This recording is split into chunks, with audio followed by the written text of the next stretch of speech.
Um jogo que vale mais do que 6 pontos. O Atlético e o Fluminense.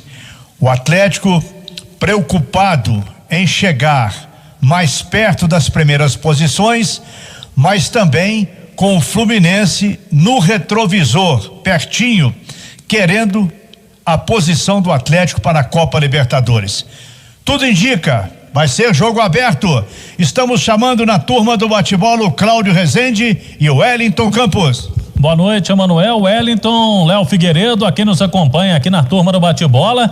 Nesta terça-feira, véspera de Atlético e Fluminense no Maracanã, jogo amanhã às 9:30 da noite. Delegação do Atlético chegou por volta de 4:30 da tarde, desembarcou no aeroporto Santos Dumont, voo fretado, e os jogadores já estão descansando no hotel Hilton Copacabana, na beira-mar. E são 23 jogadores relacionados pelo técnico Jorge Sampaoli para esse jogo.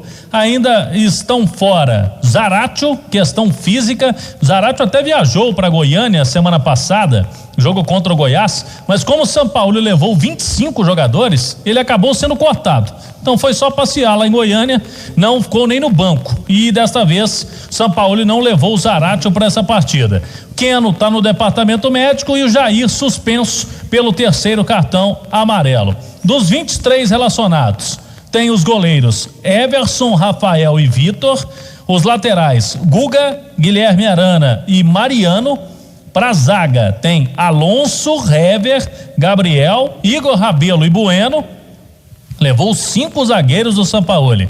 Tem Alan Franco, Johan, Natan, Caleb e o Dylan Borreiro para o meio campo, e para o ataque Savarino, Marrone, Sacha Vargas, Savinho e Diego Tardelli são as opções de ataque do técnico Jorge Sampaoli.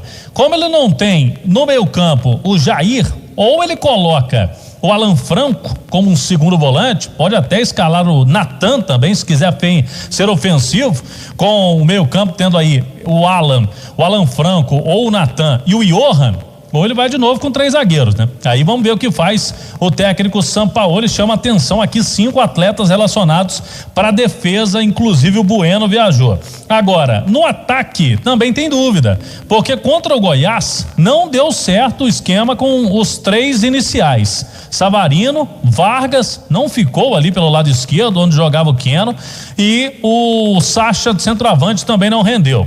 O Marrone entrou melhor no segundo tempo. O Diego Tardelli também, né? Entrou bem. No caso do Tardelli, não sei se para começar o jogo, até pela questão física, mas eu acredito que pode ter sim pelo menos uma mudança nesse setor ofensivo do Galo, com a entrada do Marrone, por exemplo, na equipe. Agora temos que esperar mesmo. Escalações do Sampaoli são sempre imprevisíveis. Hoje pela manhã, o lateral Dodô foi apresentado oficialmente na cidade do Galo, fez o primeiro trabalho em campo e agora vai usar as próximas semanas para a pré-temporada. É bom destacar que o Dodô não jogou durante todo o ano de 2020. Estava com um imbróglio jurídico com o Cruzeiro, não teve condições de atuar, só no final do ano passado entrou em acordo, mas também não conseguiu clube já no fim do ano. Sendo assim, o Dodô vai ter um cuidado especial aí, vai ter no Campeonato Mineiro um período muito interessante para ele conquistar de novo o ritmo de jogo que logicamente vai faltar para ele nas primeiras partidas. Agora, o Fluminense precisa vencer o Atlético, pensando mesmo em fase de grupos da Libertadores. Se o Fluminense quiser ultrapassar o Galo ou o São Paulo, que são os 2 times ali mais próximos dele na tabela, portanto, devemos ter um adversário, diferentemente do Goiás, mais ofensivo, né? Até pela característica mesmo do Fluminense. Vamos ao Rio de Janeiro saber sobre o tricolor carioca. Wellington Campos, como que vem o Fluminense?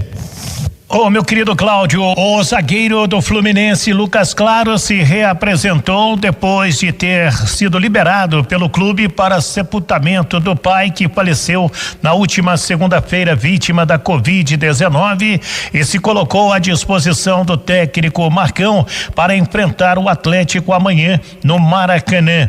Lucas Claro, que é zagueiro e não recebeu nenhum cartão amarelo no Campeonato Brasileiro em 34 rodadas. O time provável do tricolor: Marcos Felipe, Calegari, Nino, Lucas Claro ou Matheus Ferraz e Egídio, Martinelli, Iago e Nenê, Luiz Henrique, Fred e Luca. Lembrando que o Fluminense tenta chegar à Libertadores da América e se amanhã vencer o Atlético, ele fica muito próximo da pré-Libertadores, torneio que ele não joga desde 2013. Cláudio. Beleza, 6h23, obrigado Wellington Campos. Vai ser o reencontro do Fred com o Atlético logo depois da sentença mesmo final, lá no caso dele, na Câmara Arbitral do Esporte, que deu ganho ao Atlético. O Fred, eu me lembro, no primeiro turno não enfrentou o Galo no Mineirão, ele nem veio, para esse jogo e ficou no Rio de Janeiro. O Fluminense foi o primeiro time que tirou pontos do Atlético no Mineirão neste Campeonato Brasileiro, na época com o Odair Hellmann, fez um esquema tático inteligente e o Galo não conseguiu vencer. Muitas pessoas perguntam sobre Jorge Sampaoli, como que estaria a cabeça do treinador com a ideia do Olympique de Marseille. A imprensa francesa continua destacando que o argentino é o favorito da diretoria do Olympique Marseille para ser o treinador na próxima temporada. E o Sampaoli, a informação que eu obtive com pessoas próximas a ele é que ele quer terminar o Brasileirão. Ele espera isso aí, os últimos 4 jogos, para dar qualquer resposta ao Olympique de Marseille. Ele está muito focado e muito confiante, hein? Sampaoli acredita que o Atlético tem amplas condições de título no Campeonato Brasileiro. Sampaoli não jogou a toalha e ele quer sim avaliar o futuro só depois. Continua focado no Atlético. E a diretoria do Galo segue trabalhando com a sequência de trabalho do Sampaoli. Por enquanto ele não comunicou nenhuma proposta à diretoria do Atlético, nem ao presidente Sérgio Coelho, nem ao Rodrigo Caetano, diretor de futebol. Tem contrato até o fim do ano e na diretoria do Atlético a avaliação do trabalho no geral do Sampaoli é considerado muito bom. O time esse ano foi montado para conseguir uma vaga no G4 para chegar à Libertadores e está disputando o título desde o início do Campeonato Brasileiro. Dentro disso tudo que eu falei, Léo Figueiredo, estão aí opções de Atlético, de Fluminense, Sampaoli garantindo que está bem focado aqui para esse jogo de amanhã. O Galo tem que melhorar, tem que ganhar fora de casa, Léo Figueiredo. Boa noite. Boa noite, Cláudio. Tomara que o Sampaoli esteja realmente focado. É uma situação comum ao futebol profissional, bons profissionais, caras que têm nome, e o Sampaoli é um técnico internacional, ter proposta, ter sondagem, isso é normal. É normal também, inclusive, que ele continue trabalhando, porque ele tem contrato, e um contrato que foi todo atendido pelo Atlético em tudo que ele pediu. Então tá correto, se não chegou proposta, segue a vida e põe uma pedra nisso. Quando acabar o Brasileiro, ele se entende com o Olympique, Atlético, se tiver de se entender, ou se continuar no Galo, tudo certo. Sobre o jogo de amanhã, Cláudio, eu queria colocar só uma situação. O Atlético precisa entender que ele tem que ganhar o jogo. Não é só jogar o jogo. O Sampaoli não tem que se preocupar como o Fluminense vai jogar. Mas o Nenê cresceu de produção nessas últimas partidas, o Fluminense melhorou, o Nenê melhorou, então como é que eu vou marcar o Nenê? Esquece o outro lado, sem brincadeira, sabe? Foca no Atlético. Não, como é que eu vou ganhar o jogo? Eu não vou ganhar o jogo metendo 3 zagueiros ali, provavelmente. Não tem dado certo os 3 zagueiros ultimamente, jogando fora de casa. Se eu já não vou ter o Jair, o Vargas ali na ponta esquerda também não tá dando certo. Então vou meter o Marrone ali para correr no lado esquerdo. Sabe? Ser mais objetivo desde o início do jogo. Tomar uma postura de ganhar o jogo desde o início. Não é um desrespeito ao Fluminense, não. É uma situação de campeonato. Para o Atlético continuar sonhando, e se o Sampaoli realmente sonha com o título, ele tem que ganhar do Fluminense. Não vai ser um jogo fácil e ainda bem, e tomara que o Fluminense saia para o jogo, que não seja como o Goiás, porque os jogos que o Atlético pegou, os Goiás da vida, ele não conseguiu vencer. Então, se o Fluminense sair para o jogo, ótimo para o Atlético, mas que o Atlético não se esqueça de se impor, porque é muito superior tecnicamente ao Fluminense e precisa colocar isso dentro do campo. Se entrar naquela de ver o que o Fluminense vai fazer, porque aí eu vai no Vargas para ir pro lado, para ir para aquilo, aí tem dado errado, né, Cláudio?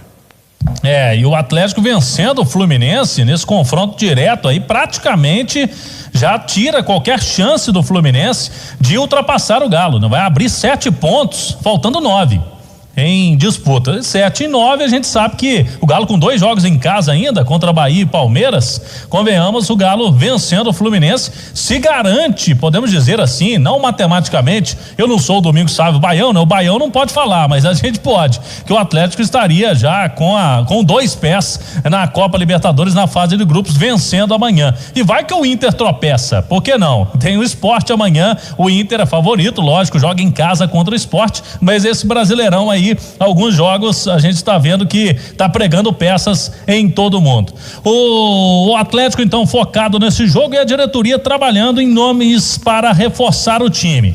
O Nacho Fernandes, a informação que vem da Argentina hoje é a seguinte: o River Plate ainda não aceitou a proposta do Atlético, fez uma contraproposta para diferentes formas de pagamentos.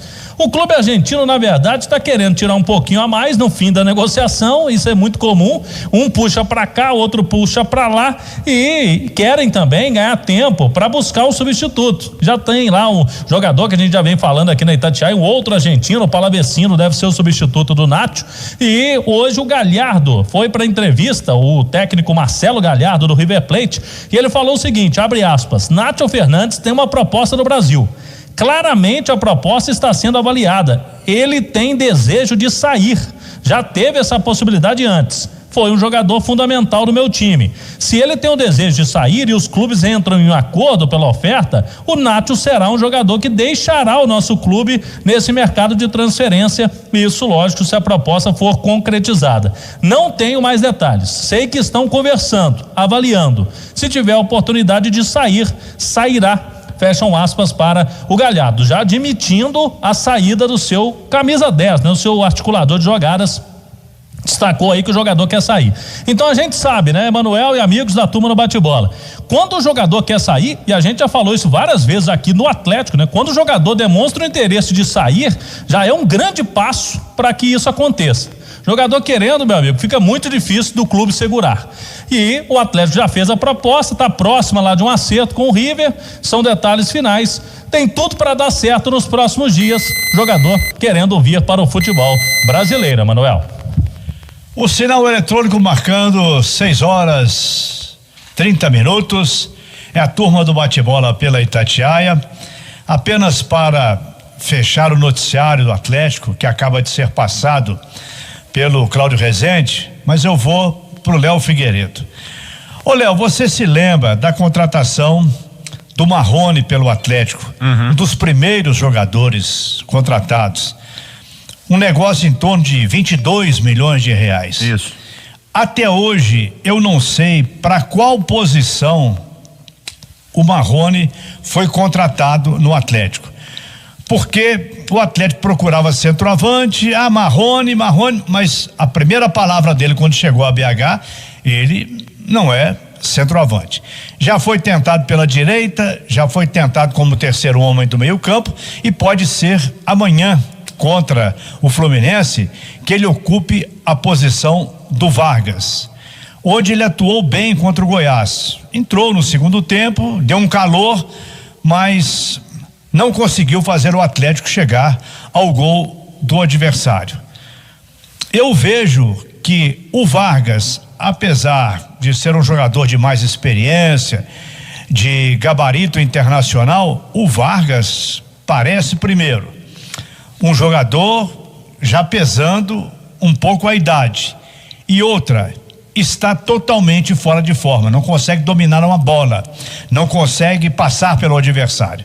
Portanto, Léo Figueiredo, de que joga o Marrone, na sua opinião? Joga na ponta esquerda, como tem que ser amanhã, na ponta esquerda, para dar velocidade, onde ele apareceu muito bem no Vasco, ou era pela esquerda ou pela direita, mas nunca era de centroavante, é com velocidade para correr com a bola pelo lado do campo. Se o Sampaoli colocar ele para jogar na dele, não tenha dúvida que vai jogar mais do que o Vargas jogando aberto pelo lado esquerdo, Emanuel.